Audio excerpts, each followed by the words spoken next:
My name is Elliot Harper. I'm 21 working night shifts at Target in a small Ohio town most people drive through without noticing. By 6 a.m., my hands are raw from stocking shelves and my eyes burn under flickering fluorescent lights.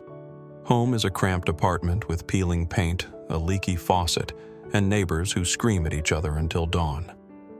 I used to dream of college, of becoming an engineer, of building bridges that could carry anything, even the weight in my chest. But dreams cost money, and every dollar I earn goes to rent and instant noodles. This is my life. Quiet. Invisible. Just surviving. Until Grandpa called and said 8 words that changed everything. Elliot, come over right now. I'm at your new house. That Christmas Eve, the wind in Ohio was so cold it felt like it could slice through bone. I stood outside a cream-colored house strung with twinkling lights, the phone in my hand still warm from Grandpa's call. Elliot, come over right now. I'm at your new house. New. His voice had brimmed with joy, like he held a secret he couldn't wait to share. My name is Elliot Harper. For most of my life, winter felt like a season that never ended. It wasn't just the snow or the bitter winds that burned your skin raw. It was the kind of winter that settled inside you, a silent frost that crept through your ribs and wrapped itself around your heart. That's what it felt like growing up in my father's house. After my mom Sophia died, giving birth to me, my father Richard seemed to shut off a part of himself forever. He was a man of routines and rules, each day a carbon copy of the last. He worked as an insurance manager in town, dressed in gray suits that smelled faintly of stale cologne and disappointment. At home, he spoke little to me unless it was to correct me. To him, I was just a reminder of everything he lost. When I turned 3, he married Vivian. She was beautiful in an artificial way. Smooth blonde hair, manicured nails, always wearing soft cashmere sweaters, and diamond studs like she was on her way to a country club brunch, even when cooking dinner. Except she rarely cooked. She spent her days doting on Lucas, the son she had with my father a year later. Lucas was golden from the day he was born. Golden curls, golden smile, golden future. I, on the other hand, was the fading shadow lurking in corners. I learned early on that love in our house was rationed and I wasn't on the distribution list. At 5, Lucas got a brand new electric toy car that roared across the living room floor while I sat cross-legged holding a chipped plastic fire truck Dad said was good enough for me. Vivian looked at me with that thin smile of hers and said, "Be grateful, Elliot. Not everyone gets toys for Christmas." Her words always dripped with saccharine sweetness, but their edges cut sharper than any knife. School was my escape. I buried myself in textbooks and quiet corners of the library, breathing in the smell of old pages to drown out the echo of Vivian's voice telling me I'd never be enough. When I brought home straight A's, Dad just glanced up from his laptop and said, "Don't get complacent." Meanwhile, if Lucas scraped a B-, they threw a dinner party to celebrate. By the time I turned 16, I'd learned the art of invisibility. I'd slip in and out of rooms unnoticed, a ghost floating through my own life. My room was the attic, a cramped space with slanted ceilings, a bed that creaked every time I shifted, and a single small window that overlooked a dark alley lined with trash bins. Lucas, of course, had a bright, spacious room with a wide window that caught the morning sun, walls lined with sports posters, and a shelf full of trophies for games he barely played. Sometimes late at night, I'd lie in my narrow bed listening to the muffled laughter from downstairs. Vivian's laugh, Dad's low hum of approval, Lucas's easy joy. I wondered if they ever thought about me up there behind the thin attic door. If they ever paused between laughs and asked themselves where I was or how I felt. But deep down, I knew the answer. When I turned 18, I graduated high school with decent grades. No one noticed. No dinner. No congratulations. Just another day. I wanted to go to college to study engineering, to build things that wouldn't fall apart the way my life had. But when I asked Dad about scholarships and loans, He looked at me like I'd asked for a ticket to the moon. "We don't have the money, Elliot. Lucas needs to be prioritized. He has potential. You'll figure something out." That night, lying in my attic bed, I stared at the ceiling cracks branching out like veins. I told myself over and over, this isn't forever. One day I'll get out. One day I'll matter. So I started working, first at Target as a cashier, then stocking shelves through the night shift. The paychecks were small, barely enough to cover rent and ramen noodles, but each dollar felt like proof that I was surviving on my own terms. I rented a cramped studio apartment on the south side of town. The sink leaked constantly, the walls were stained with damp patches, and the ceiling paint peeled off in jagged strips. But it was mine. No footsteps outside my door, no whispered insults floating up the stairs. Just silence. Sweet, lonely silence. Meanwhile, Lucas thrived. Dad bought him a brand new Jeep for his 17th birthday. Vivian posted photos online with captions like, "So proud of our future champion," while I ate cold leftovers in my apartment, the glow of my cracked phone screen the only light in the room. But I wasn't entirely alone. Grandpa Charles called sometimes from Chicago. His voice, rough from decades of construction work and cigar smoke, was the only voice that ever told me I was worth something. "You're strong, Elliot," he'd say. "Don't let anyone tell you different." I never told him how things really were. I didn't want him to pity me. And maybe deep down I feared that if he knew the truth, he'd see me the way my father did, unworthy, invisible. If only I had known then what Grandpa Charles had done for me. If only I had known about the money he sent the future he tried to build for me. But that night, standing in front of that glowing house on Hollow Creek, clutching my phone and feeling the winter wind burn through my jacket, I was just a boy, desperate to be loved, not knowing that everything was about to change forever. I stood on the porch, the cold seeping into my bones, staring at the door like it was some kind of portal to a life I didn't belong to. The house glowed under the string lights, its windows spilling golden warmth onto the snow-covered lawn. My fingers trembled as I tucked my phone into my pocket, Grandpa's words still echoing in my head. "Come over right now, Elliot. I'm at your new house." My new house. The words didn't make sense. Grandpa Charles was a man of few exaggerations. He never said anything he didn't mean. But what new house? All I knew was that this place with its polished stone steps and grand oak door wasn't mine. It belonged to my father and Vivian like everything else. I hesitated, staring at my reflection in the glass. My face looked pale and tired under the porch light, dark curls poking out under my beanie eyes, shadowed with exhaustion. I looked nothing like someone who owned a house like this. Part of me wanted to turn around, drive back to my apartment, crawl under my thin blanket, and let the night pass in silence. But Grandpa was inside waiting. Taking a deep breath, I pushed the door open. Warmth hit me immediately, the scent of roasted turkey and cinnamon filling my lungs. The living room was spacious, gleaming with polished hardwood floors, a granite fireplace crackling softly, and plush beige armchairs arranged around a glass coffee table. Above the mantel, a giant family portrait hung in an ornate gold frame. Dad, Vivian, and Lucas all smiling like a perfect suburban family. I wasn't in it. Of course I wasn't. Voices drifted from the dining room light and airy, mingling with soft Christmas music. I stepped out of my worn sneakers, feeling the smooth floor under my socks, and walked towards the sound. There he was. Grandpa Charles sat at the head of the dining table, his silver hair brushed back neatly, eyes twinkling under thick brows. The room was filled with neighbors and Dad's colleagues, all chatting about property prices and new car models.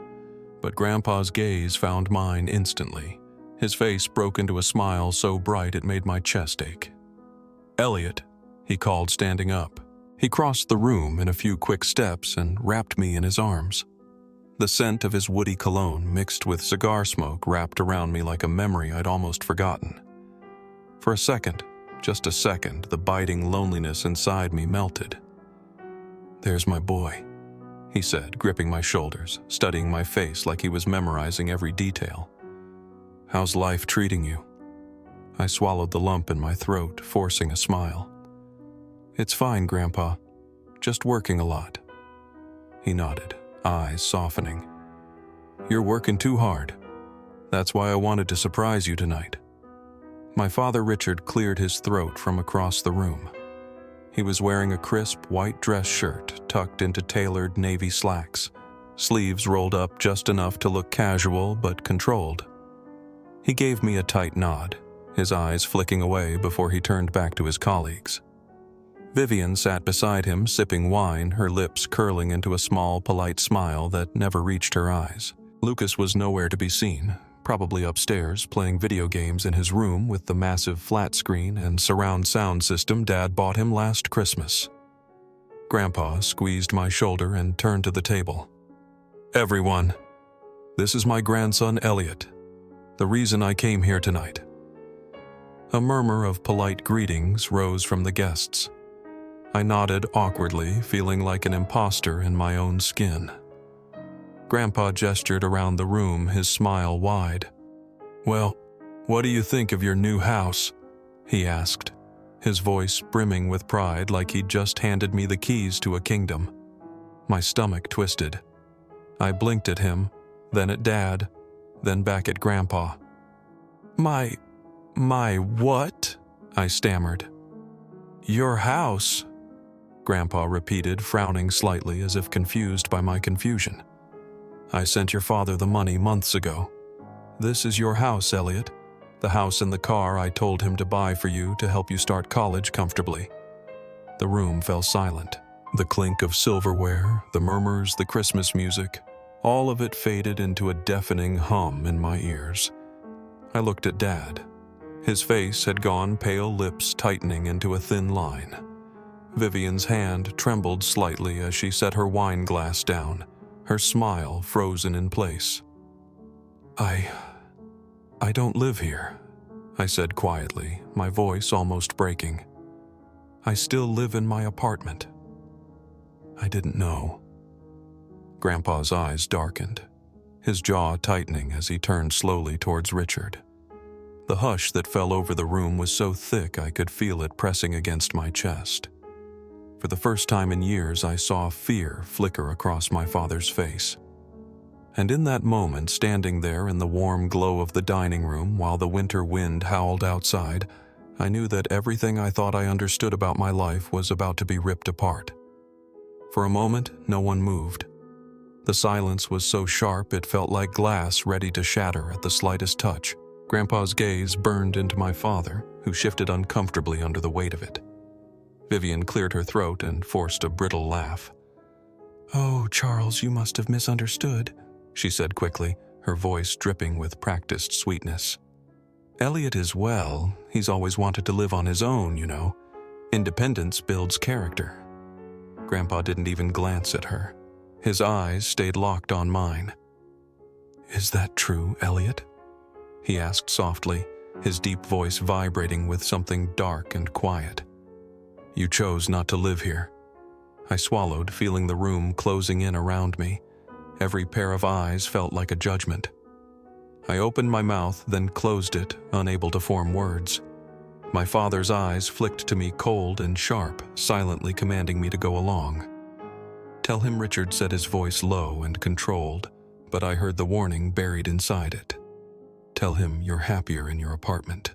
I looked at Grandpa, at his thick silver brows drawn together in confusion, at the lines around his mouth carved deeper with worry. My chest tightened so hard I thought it might crack. I wanted to say no. I wanted to tell him the truth, that my apartment walls were peeling and stained with mold, that the faucet leaked, and that sometimes I slept in my jacket when the heating failed. That I spent nights listening to my neighbors screaming through the thin walls and wondering what it would be like to sleep without fear. but my father's eyes pinned me down, suffocating me with the same silent force that had ruled my life since I was a child. I heard his voice in my head, cold as winter. "Don't ask for too much, Elliot. Know your place." I forced a smile that felt like it might split my face open. "It's fine, Grandpa," I croaked. I like my place. It's close to work." Grandpa's eyes narrowed, flicking to Richard, who shifted again, his jaw clenching. Vivian reached out and placed a manicured hand on Grandpa's arm. "Don't worry yourself tonight," she said, her voice lilting like a songbird. "It's Christmas Eve. Let's celebrate, okay?" But Grandpa pulled his arm away gently. He turned back to me, scanning my face, searching for cracks in the lie I had just told.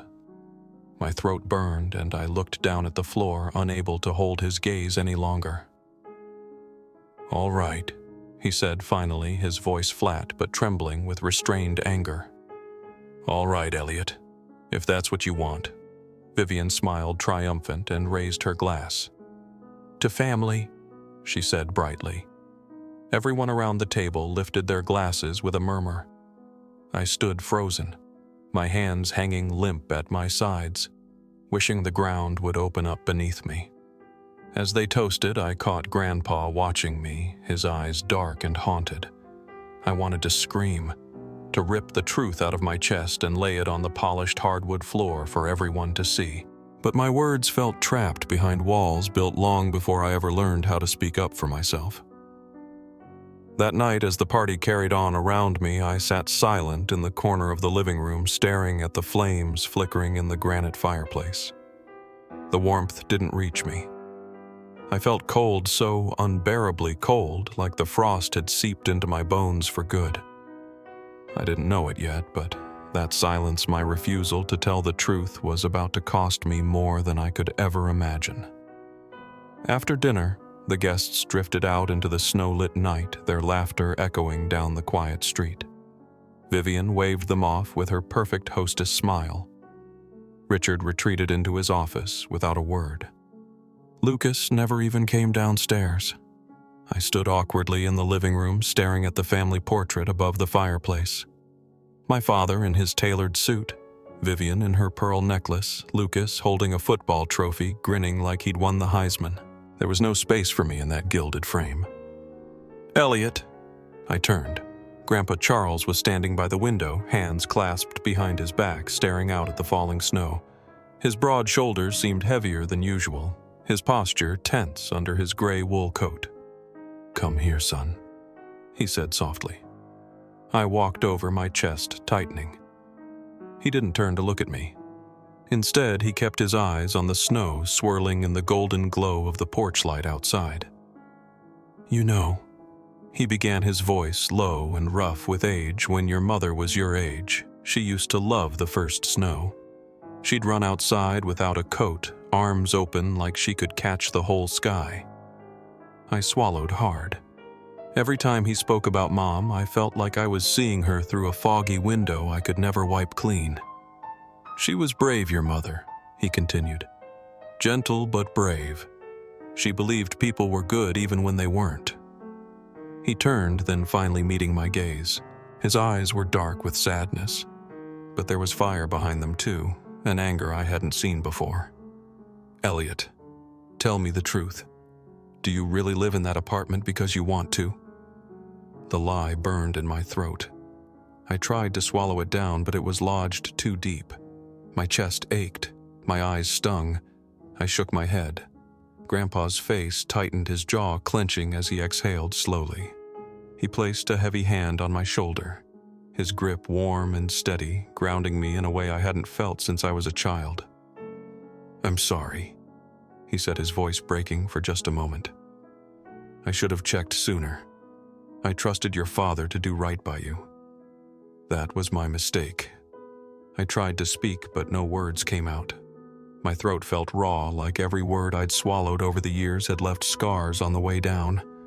He squeezed my shoulder and let go, looking around the room with a bitterness that made his eyes glint. "I sent him enough money to buy this house for you, Enough for a decent car to get you to college and work.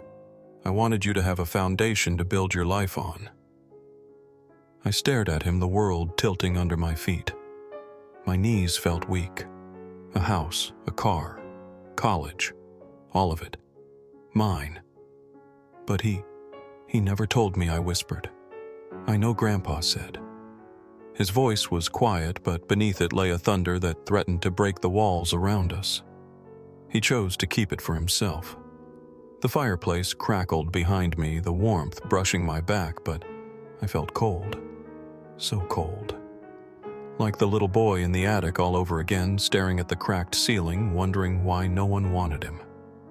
Grandpa reached into his coat pocket and pulled out a worn leather wallet. From it, he took a folded photograph and handed it to me. I unfolded it with trembling fingers. It was my mother, Sophia. She was young, maybe 21, sitting on a rusted swing set, laughing at something off camera. Her hair blew across her face and her eyes were bright with a light I'd never seen in my own reflection. "She would have been proud of you," Grandpa said. "And I am proud of you. You've survived more than most men twice your age. But surviving isn't enough anymore, Elliot. It's time you start living."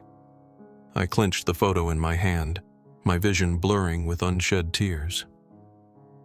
"What do I do, Grandpa?" I asked, my voice breaking. "How do I fix this?" He looked at me, his eyes fierce and unyielding. "You let me handle your father," he said. "And you, Elliot, you're coming to Chicago with me. It's time you learned what real family feels like." For the first time that night, warmth bloomed in my chest. Small, hesitant, fragile, but real. Outside, the snow fell heavier, blanketing the world in silent white. Inside, for the first time in years, I felt safe. I packed my life into a single duffel bag the next morning. A few folded t-shirts, worn jeans, my old winter coat with the fraying cuffs, and the leather wallet Grandpa had given me with Mom's photograph tucked safely inside. As I zipped it closed, I glanced around the cramped apartment one last time. The peeling ceiling paint, the sink that dripped every night like a ticking clock reminding me I was still here. The thin mattress on the floor pressed into the corner to avoid the leak from the window frame. For years, this place had been my fortress, my prison, my proof that I could survive alone. But as dawn broke pale across the frost-streaked window, all I saw was a cage I'd built around my own heart. Outside, Grandpa's black SUV waited by the curb. Its engine purred in the frigid morning air, exhaust curling like a silent invitation to something better. James, Grandpa's driver, stood by the back door in a sharp wool coat and leather gloves, nodding at me with a polite smile. "Morning, Mr. Elliot," he said, his voice deep and calm. I almost laughed. No one had ever called me Mr. before. I climbed into the back seat. Grandpa sat beside me reading the Wall Street Journal, his glasses low on his nose. As the car pulled away from the cracked pavement of my neighborhood, he folded the newspaper and looked at me. "You okay?" he asked. I stared out the window as the rows of run-down brick apartments blurred past their rusted fire escapes caged in frost. My throat felt tight, my chest heavy with a grief I didn't know how to name. "I don't know," I admitted. "It feels like I'm leaving behind everything I've ever known." Grandpa nodded slowly. "You are, but that's not always a bad thing." We drove in silence for a while, the city waking up around us. A man in a neon vest salted the sidewalks. A woman in scrubs trudged toward the bus stop, her breath fogging the air. Life going on indifferent to the boy in the back of an SUV, leaving behind a world that had never wanted him. At the airport, James parked by the private terminal. Grandpa's company jet stood waiting on the tarmac, its sleek silver body gleaming in the early sun. My eyes widened. I'd never even been on a regular plane before, let alone something like this. Grandpa chuckled at my expression. "Don't look so surprised. It's just a plane, Elliot. You deserve this and more." He said it so casually, like it was the simplest truth in the world. But to me, it felt like someone telling a lifelong prisoner he could walk free. We boarded quickly. Inside the cabin smelled of leather seats and fresh coffee. Grandpa sat across from me, flipping through his phone as the engines roared to life. As we ascended, I pressed my forehead to the window, watching the snow-covered fields of Ohio fade into a white and gray blur. The rising sun turned the clouds molten gold. For a moment, it felt like we were flying through fire, burning away everything that tethered me to the ground. Chicago appeared on the horizon like something out of a movie. Steel skyscrapers pierced the winter sky, their glass faces catching the morning light in blinding flashes. The plane banked over the frozen expanse of Lake Michigan, glittering like shattered ice beneath us. My heart pounded. All my life I had been told who I was. The burden, the shadow, the mistake. But now, staring down at this sprawling city of steel and possibility, I felt something shift inside me. A flicker of hope, a dangerous, beautiful feeling that whispered, maybe this is where you become someone else. When we landed, James was waiting by the SUV on the runway. Grandpa led me down the metal stairs into the biting Chicago wind.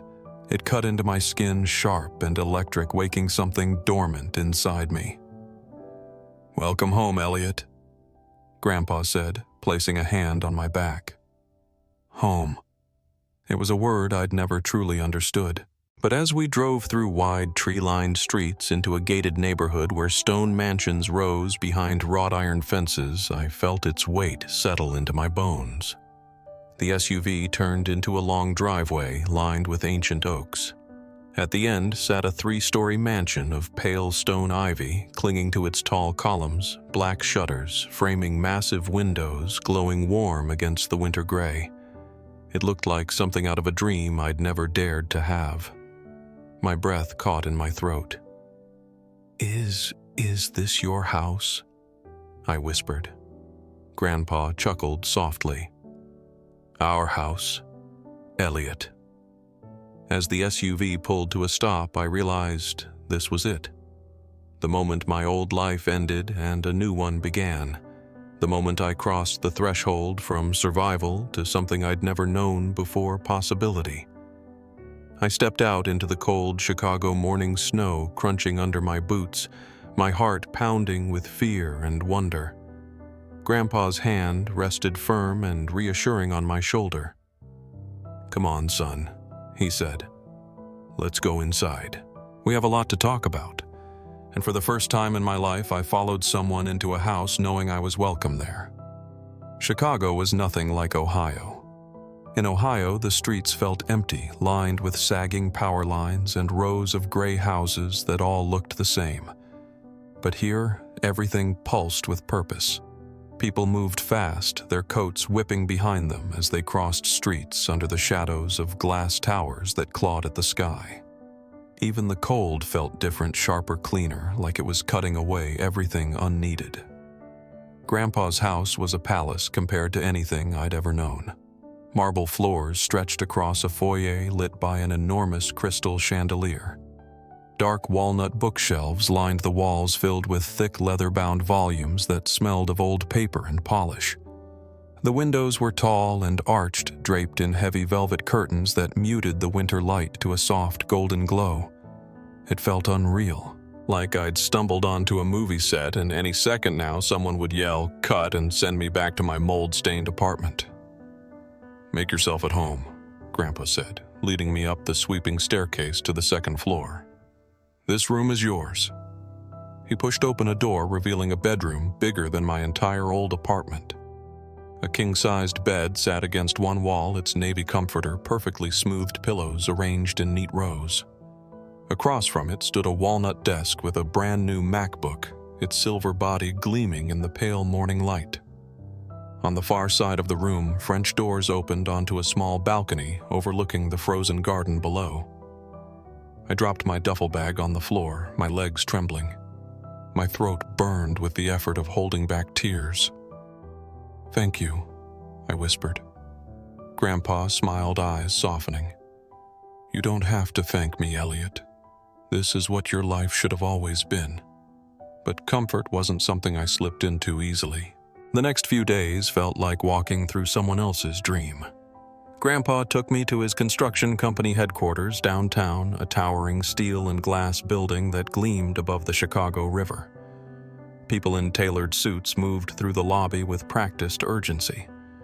When Grandpa introduced me to his team, calling me his grandson, I felt their polite smiles falter into surprise. Tests began almost immediately. Grandpa insisted I start working at the company not in an office with a title I hadn't earned, but as an assistant in the planning department. My first task was to sort decades of project blueprints into a new digital archive system. For hours each day, I combed through rolled drawings that smelled of graphite and stale paper, scanning and labeling them one by one. It was grueling, mind-numbing work. By the end of each day, my shoulders ached from leaning over the scanner, my eyes burned from the glow of the computer screen. But I didn't complain. This was the closest I'd ever come to the world I wanted to belong to. The allies came quietly. There was Jasmine, a structural engineer with sleek black hair, always tied back in a tight bun. At first, she barely glanced at me, but one afternoon when she saw me massaging my cramped wrist, she set down her tablet and said, "Here," before showing me how to stretch my forearms to keep the tendons loose. Her touch was brisk but careful, and for the first time in days, my pain eased. Then there was Marco, a burly site supervisor who always smelled faintly of concrete dust and aftershave. He teased me for my stiff dress shoes. "Next time, wear steel toes, kid," he chuckled, ruffling my hair. This isn't Wall Street. Their kindness was quiet, practical, unadorned. The kind that didn't ask questions I wasn't ready to answer. But so were the enemies. David, the operations manager, was one of them. He was in his mid-40s, hair receding, eyes always narrowed behind thin wire-framed glasses. From the first day, he watched me with open disdain. "Don't think you'll get a shortcut just because Will's your grandfather," he said when I accidentally mislabeled a batch of blueprints. His voice was calm, almost pleasant, but his words stung deeper than any shout. This company doesn't need dead weight. At lunch, I overheard him whispering to another manager. Nepotism at its finest. Kid probably doesn't even know what rebar is. They chuckled, their voices fading as they walked down the hall, leaving the words clanging in my chest like iron bars. At night, I lay awake in my new bed staring up at the intricately carved ceiling molding. The sheets were crisp and smelled of lavender softener. The radiator hummed a constant gentle heat, and outside my balcony window the Chicago skyline glittered like fallen stars. But inside, the old shadows stirred. Whispers of, "Not good enough. Doesn't deserve it. Know your place." I gripped the edge of the mattress until my knuckles burned. Then I forced myself to breathe, to remember Jasmine's careful stretches and Marco's playful ruffle, to remember Grandpa's eyes looking at me like I was something precious instead of something broken. This is a test, I told myself. Not a punishment. A test. And I will pass it. Winter bled slowly into spring, though in Chicago, spring was just winter with more rain. Each morning I woke before sunrise to the sound of the city breathing below my balcony. Garbage trucks rumbling down alleys, trains screeching along their rails, early commuters stamping cold from their boots. I drank bitter black coffee in Grandpa's marble kitchen and left before he was even up taking the train downtown in silence. At the office, my days blurred into one long stretch of fluorescent light and graphite dust.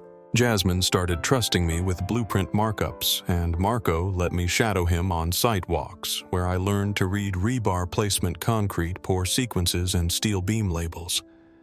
For the first time, the language of construction beams load, transfer, tensile strength felt like a secret code I could finally decipher. But with each step forward, I felt the darkness at the back of my mind growing heavier. It was always there waiting for me at night. in the mansion's grand hallways echoing with silence, in my room with its velvet curtains pulled shut against the city lights, in the reflections of myself in the bathroom mirror staring back with tired eyes whispering, "You don't belong here." One Friday evening, Grandpa called me into his study. The room smelled of old leather and cigar smoke, lined with floor-to-ceiling bookshelves filled with construction manuals, philosophy books, and black and white photos of steel skeletons rising against the Chicago skyline. He sat behind his carved mahogany desk, reading glasses perched on his nose, flipping through an engineering journal. Without looking up, he said, "Sit down, Elliot." I obeyed, sinking into the leather chair across from him. My palms were sweating. He closed the journal and set it aside, fixing me with a gaze that cut through every shield I'd built around myself. "How do you feel about taking on more responsibility?" he asked. My stomach clenched. What do you mean?" He leaned back, folding his large hands together. "Marco says you're picking things up quickly. Jasmine says you've got a mind for structural planning. I think it's time you led a small site project." I stared at him, my pulse hammering in my ears. "Lead me, I don't know if I'm ready," I stammered. "I've only been here a few months." Grandpa smiled slightly, but it wasn't unkind. "That's your mother speaking through you. She was always so afraid of stepping forward. But when she did, no one could match her." I swallowed hard, my chest tightening with a familiar ache. Every time he spoke of Mom, it felt like meeting her ghost in the hallway, haunting, comforting, painful all at once. "You won't be alone," he continued. "Jasmine will oversee your plans. Marco will be on site with you, but the decisions will be yours." I gripped the arms of the chair, fighting the instinct to run, because deep down I knew what this was. This was my threshold. The cave I had to enter. The place where all my fears lived, that I wasn't smart enough, strong enough, worthy enough. That I would fail and prove my father right about everything. "Why me?" I whispered. "There are others more qualified. I don't want people thinking I'm just here because of you." Grandpa stood and walked around the desk, placing his rough, calloused hands on my shoulders. His grip was heavy, grounding warm. "Elliot, listen to me," he said, his voice low and firm. "People will always think what they want to think. Let them. You don't owe them your truth. You owe it to yourself to become the man you're meant to be." Tears burned behind my eyes, but I blinked them back. I nodded slowly. "Okay," I said. "I'll do it." He smiled, clapped my shoulder, and stepped back. "Good. You start Monday." That night, lying in my massive bed under the carved ceiling molding, I couldn't sleep. The city lights cast faint golden patterns on the walls. My heart pounded with a mix of terror and exhilaration. I thought of my father Richard sitting in his small rented apartment back in Ohio, probably nursing a glass of bourbon, wondering where it all went wrong. I thought of Vivian, her brittle smile fading under fluorescent supermarket lights. I thought of Lucas, who never learned how to stand alone. And then I thought of my mother Sophia running into the first snowfall, laughing as the flakes tangled in her hair, fearless and alive. I want to be like her, I thought. I want to stop surviving. I want to start living. With that, I closed my eyes and let the fear settle deep into my chest, not to suffocate me, but to fuel me. Because come Monday, I would walk onto that construction site, not as the unwanted son or invisible boy in the attic, but as Elliot Harper. And for the first time in my life, I felt ready. Monday morning dawned gray and heavy with the promise of rain. I stood in front of the site office trailer's steel toe boots planted firmly on gravel neon safety vest, zipped tight over my thermal shirt. The sky above the skeletal framework of the new library build churned with dark clouds, as if the heavens themselves were waiting to see what I'd do. Jasmine handed me the clipboard. Her dark eyes, sharp as steel beams, scanned my trembling hands. "You good?" she asked, arching an eyebrow. I swallowed hard. "Yeah, just first day jitters," she smirked. "Good. Means you care." Marco clapped my back so hard I almost dropped the clipboard. "Relax, kid. It's concrete, not brain surgery. Though you mess up the rebar placement, the whole slab will crack and cost the company 50 grand. "Thanks, Marco," I muttered. But a small smile tugged at my lips, despite the nausea swirling in my gut. The day moved like a storm. I checked deliveries against invoices, measured rebar spacing, reviewed the concrete pour plan with the subcontractor foreman. At noon, while the crew ate sandwiches perched on stacks of plywood, I sat in the trailer alone, poring over structural drawings, trying to burn every line into my brain. That afternoon, it happened. I was walking the perimeter checking slab edge forms when David, the operations manager who hated my existence, approached. His hard hat tipped back, revealing a smirk etched deep into his weathered face. "Hey, Harper," he called. "We got a problem." My chest tightened. "What is it?" He gestured toward the southeast corner. The rebar crew was tying steel too close to the expansion joint. I scanned the placement plan, my stomach sinking. "That's not what's on the drawings," I said, my voice coming out smaller than I intended. David leaned in, his cologne sharp and synthetic like rotting citrus. "Then fix it. Or are you waiting for Grandpa to come hold your hand?" My ears burned hot. I walked over to the foreman, a burly man named Carl with arms like bridge cables, and explained the correction. He glared at me. "We're not redoing that section," he snapped. "We're already behind schedule, but the spacing's wrong. The slab will crack along the joint." He spat onto the gravel. "I've been tying rebar since before you were born, kid.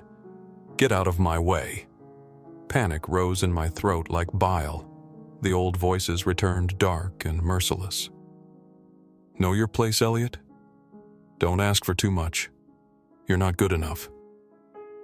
I stepped back, my knees shaking. David stood behind me, arms folded, a grin playing at the corners of his mouth, waiting for me to fold, to fail, to prove him right. Then I remembered Grandpa's voice. "People will think what they want. You don't owe them your truth. You owe it to yourself to become the man you're meant to be." I turned back to Carl, forcing my voice to steady. "Either you fix it now, or I call Jasmine down here to redline your work in front of the whole crew, and then we delay poor Day by 2 days while you rip it all out. Your choice." Carl's eyes narrowed. For a moment I thought he might punch me, but then he jerked his chin at his crew. "You heard him. Move it." They started untwisting the ties. David's grin faded, replaced by a thin-lipped scowl. He muttered something under his breath and stalked off toward the trailer. My hands were still shaking when I walked away. I ducked behind a stack of form panels, pressed my back against them, and sucked in a ragged breath. The air smelled of cold steel and wet concrete, a smell that burned into your lungs but made you feel alive. I closed my eyes, letting the adrenaline roll through me, and for a moment I wanted to cry, not from fear this time, but from relief. Because I'd done it. I hadn't folded. I hadn't run. That evening, as the sun set in a haze of copper behind the half-built library, Jasmine found me sitting alone on a stack of lumber, scribbling notes into my pocket notebook. "You did good today," she said, hands in her jacket pockets. I shrugged. It was just one correction. It was standing up to David. He's been trying to push you out since day one. I looked up at her. Why? Because he's afraid of what you'll become if you stay. She turned and walked away, leaving me sitting there in the golden dusk, her words settling into my chest like hot embers.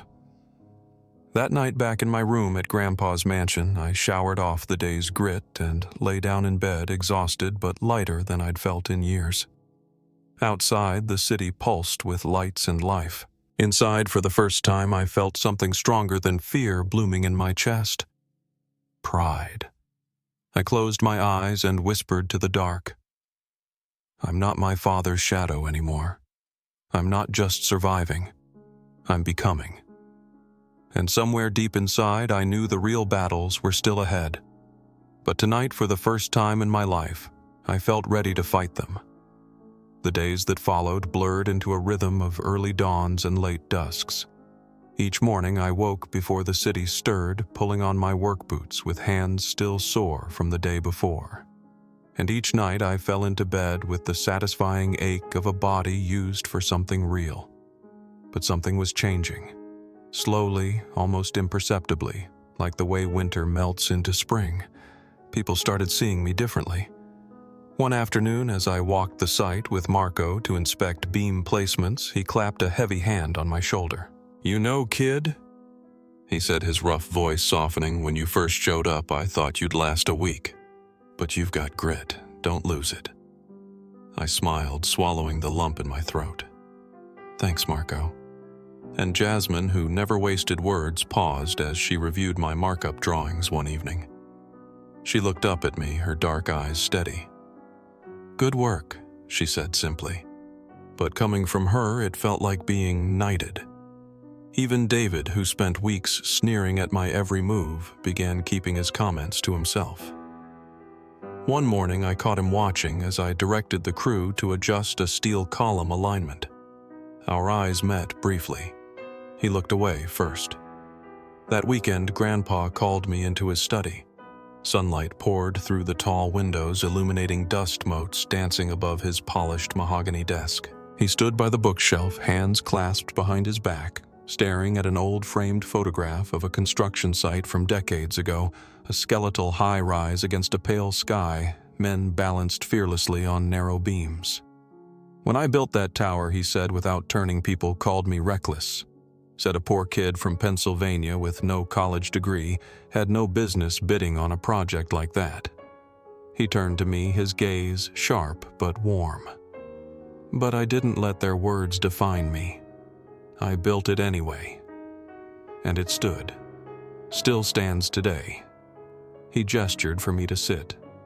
I lowered myself into the leather chair, my heart pounding with the quiet gravity in his voice. "I've been watching you, Elliot," he said. "You've proven yourself these past months. Not because of your name, but because of your character. You remind me of your mother. Quiet strength, steady, unyielding when it matters." Emotion burned behind my eyes, but I blinked it back. He walked around his desk and placed a thick folder in front of me. The company logo was embossed in silver on its black cover. My name was printed neatly on a label. "What's this?" I asked, my voice barely above a whisper. "An offer," he said. "A scholarship fund I set up years ago for promising young engineers. Full tuition. Plus, I want you to continue working here part-time while you study. Learn from the ground up. One day, this company will need a new leader. I'd like it to be you." I stared at the folder, the words blurring through my tears. For years, I dreamed of college. I used to stand outside the university bookstore on my lunch breaks, staring at shelves of textbooks I couldn't afford, imagining a life where I belonged among them. And now here it was. The sword in the stone. My chance to pull it free and become someone new. "I don't know what to say," I whispered. "Say yes," Grandpa said, his voice gentle but unwavering. "Say yes, Elliot, and claim the life that was stolen from you." I took a deep breath, feeling something heavy and cold inside me melt away. The years of rejection, the attic room, the silent dinners, Vivian's thin-lipped smiles, my father's indifferent nods, all of it fading, washed away by this moment. I met Grandpa's eyes and nodded, my voice strong this time. "Yes, I want this." His smile broke wide, deepening the lines around his eyes. "That's my grandson." That evening, as I stood on my balcony overlooking the Chicago skyline, the wind whipping through my hair, I closed my eyes and let the cold bite into my skin. Below me, the city pulsed with life and possibility. Above, the first stars flickered against the inky sky. And inside, for the first time, I felt like I was finally holding my own life in my hands. I had seized my sword, and I knew this was only the beginning. Spring bled into summer, and with it came change so swift it left me breathless. I enrolled in the civil engineering program at the University of Illinois, Chicago. Walking onto campus that first day felt like stepping into a movie I'd watched all my life but never thought I'd get to live. Students hurried past, backpacks slung carelessly, headphones plugged in, eyes bright with caffeine and ambition. I clutched my schedule and inhaled the crisp scent of fresh-cut grass and hot pavement, fighting the urge to cry. Every morning I woke before dawn.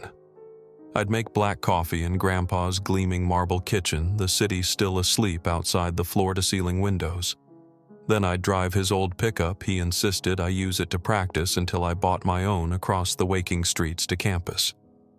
Between classes, I worked part-time at Harper Construction, shadowing Jasmine on project planning and meeting Marco on site for practical inspections. The days were long and grueling. Some nights after studying until 2 a.m., I'd crawl into bed so tired I'd forget to pull the comforter over my shoulders. But for the first time, exhaustion felt like progress rather than punishment. Yet amid all this momentum, old ghosts came knocking. One rainy afternoon, as I sat in the student union revising a beam calculation problem, my phone buzzed with an Ohio area code. My chest tightened. For a moment, I considered letting it ring out. But then I answered. "Elliot," a trembling voice whispered. "Vivian." I sat back in my chair, the fluorescent lights above flickering softly. "What do you want?" I asked, my voice flat. She exhaled shakily. We're struggling. Richard lost his job months ago. The house is gone. We're living in a small apartment near the highway. Lucas, he's not handling things well." I said nothing. I could hear her trying to swallow her pride through the crackle of the line. "He dropped out of college," she continued, voice breaking. "He works part-time at a gas station now. He keeps asking why life turned out like this." I shut my eyes, letting her words wash over me like cold rain.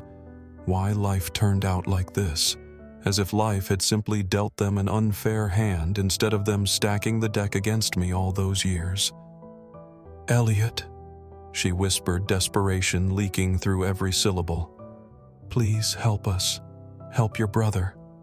I opened my eyes, staring out the rain-streaked window at the crowds hurrying across campus with umbrellas turned inside out by the wind. "Vivian," I said quietly when I was 5, "I watched Lucas get a brand new toy car while you handed me a used fire truck with chipped wheels. When I was 16, I asked Dad for college help, and he told me Lucas needed to be prioritized. You both made your choices." She started to cry. "Please, we're family." I felt the familiar ache twist in my chest, but it didn't swallow me this time. Instead, it clarified something sharp and resolute inside me. "No, Vivian," I said. "Family takes care of each other. You taught me I wasn't part of yours, and now I'm choosing mine, and my family is me." I hung up before she could reply.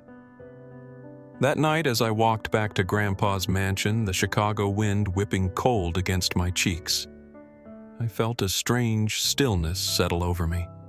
The lights of the city stretched out around me, glittering like a promise. When I got home, Grandpa was waiting in the kitchen, reading the Wall Street Journal, a glass of whiskey at his elbow. He looked up as I walked in, studying my face for a moment before setting down the paper. "You okay?" he asked. I nodded. "Yeah, just closed a door today." He smiled slightly, eyes glinting with quiet pride. "Good," he said. "Now you can walk through the ones that matter." Later that night, as I sat at my desk studying structural load calculations under the warm pool of lamplight, I glanced at the photo Grandpa had framed for me. My mother, Sophia, sitting on that rusted swing set, laughing at something off-camera hair tangled in the wind. "I'm getting there," Mom, I whispered. I'm getting there. Outside, the city pulsed with life. Inside, for the first time, I felt ready to join it, not as a boy surviving, but as a man building something of his own. Autumn came early that year, sweeping Chicago in gusts of chilled air that rustled dead leaves across the wide stone driveway of Grandpa's mansion. Each morning as I drove to campus with the heater humming softly and my thermos steaming with black coffee, I felt a calm strength settle deeper into my chest.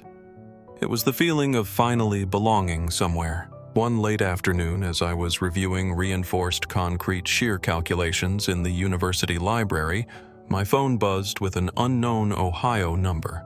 I almost ignored it, but curiosity gnawed at me. I stepped into the quiet hallway lined with vending machines and answered. "Elliot," a broken voice whispered. "My father." For a moment, I couldn't breathe. I leaned against the cold concrete wall, gripping the phone so tightly my knuckles whitened. "Richard," I said, my voice flat. He let out a shuddering sigh.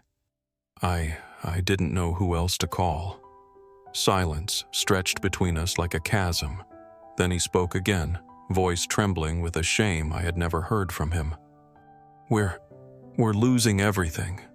I stayed silent, letting his words hang heavy in the static of the line. After Grandpa cut off support, I couldn't keep up with the mortgage. Vivian tried selling jewelry, but it was mostly cheap gold plate. We had to leave the apartment and move into an old trailer park on Route 62. The roof leaks when it rains. Lucas sleeps on the pull-out sofa because there's only one tiny bedroom. He hasn't found steady work since he was fired from the gas station for stealing cigarettes. He's not handling it well. I pictured it. The man who once stood in the kitchen of a beautiful cream-colored house lecturing me on knowing my place, now living in a rusted trailer with moss growing up its sides. Vivian, who wore pearl earrings to supermarket runs, now rummaging for expired bread at food banks. Lucas, who once mocked me for working minimum wage, now caught shoplifting. Elliot Richard continued, his voice breaking. "I know I failed you. I know I don't deserve your help. But Lucas, he's not built for this.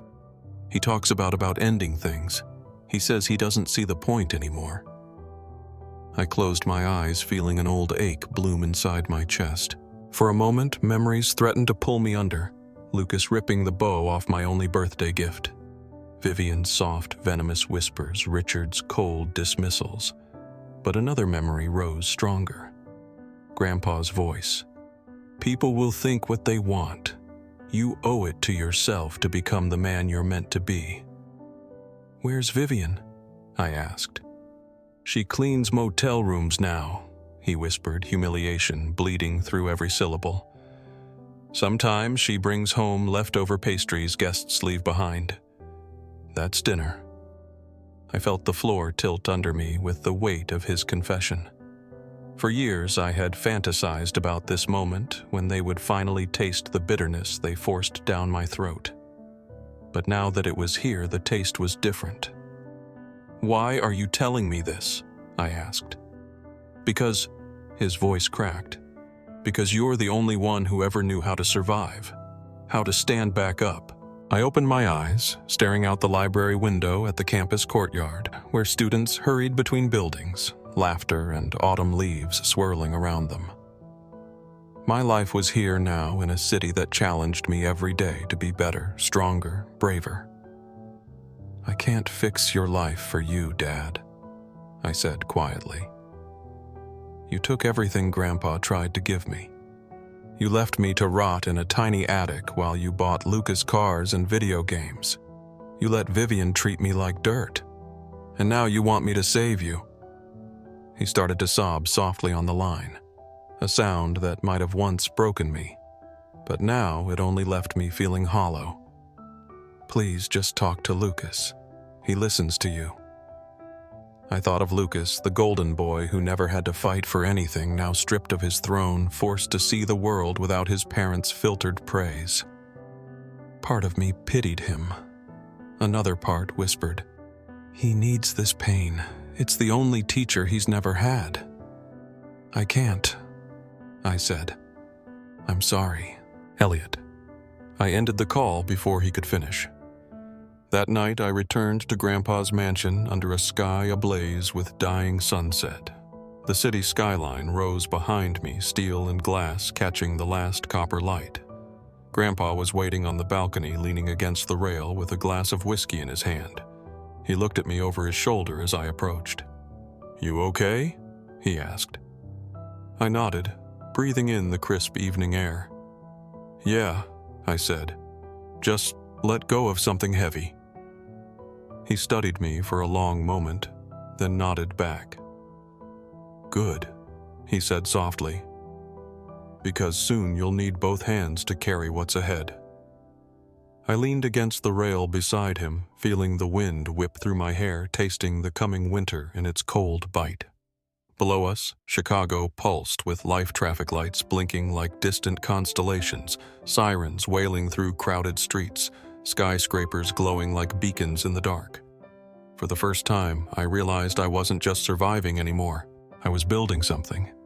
My future, my strength, my name. And in that moment under the blazing dusk sky, I knew I was no longer the boy in the attic. I was Elliot Harper, and I would never bow my head to anyone again. Winter arrived early that year.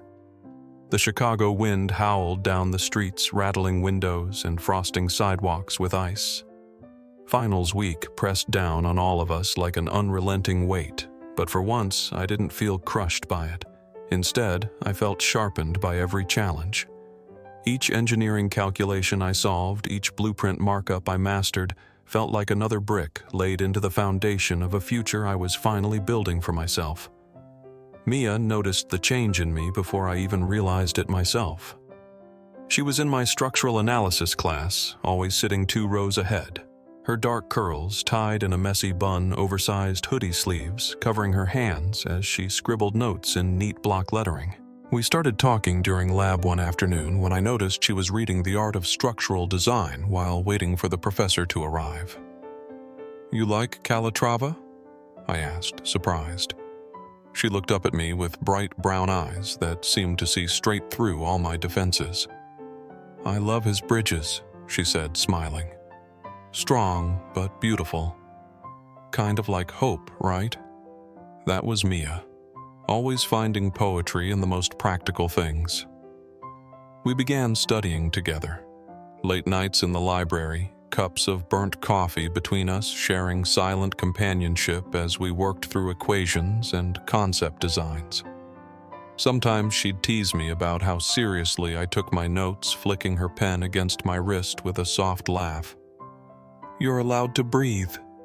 You know," she whispered one night, her voice gentle. I looked at her, her hair falling in loose waves around her tired face, and for a moment I forgot about everything else. The trailer park back in Ohio, the attic bed, my father's cold gaze.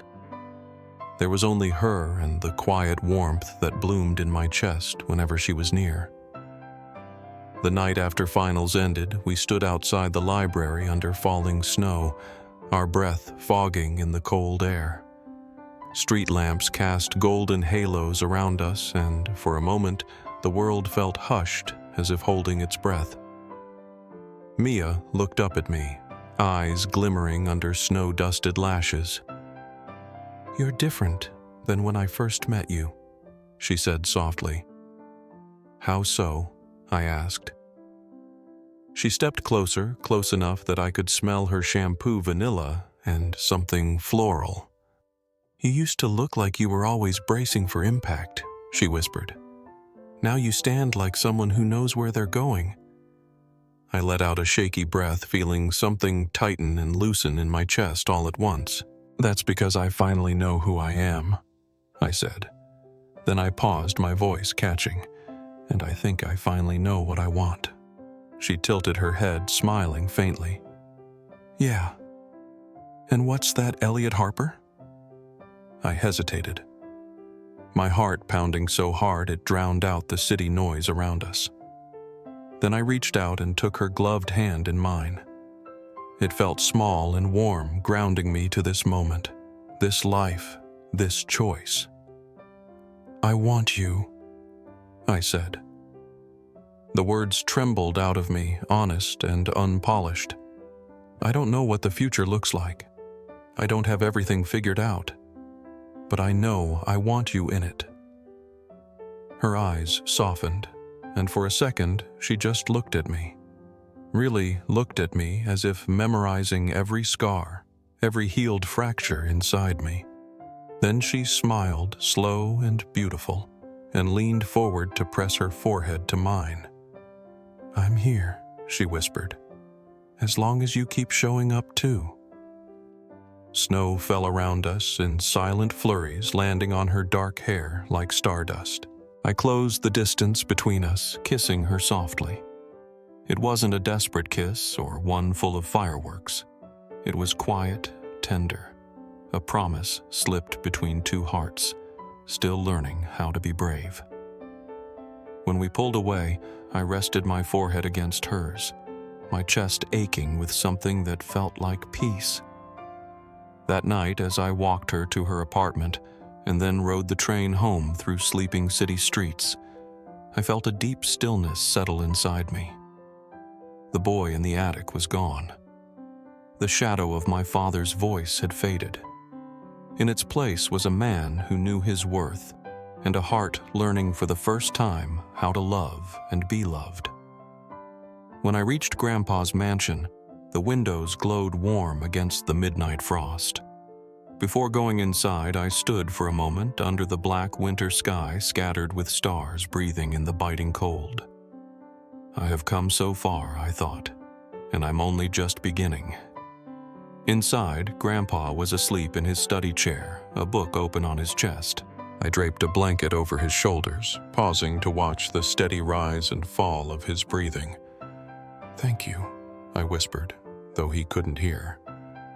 Then I went upstairs to my room, to my desk cluttered with textbooks and half-drafted bridge designs, and I sat down to write. Not for an assignment or an exam, but just for me. For the boy I used to be. For the man I was becoming. For the girl who kissed me under the falling snow. And as dawn began to bloom pale over the frozen skyline, I realized for the first time in my life, I wasn't surviving anymore.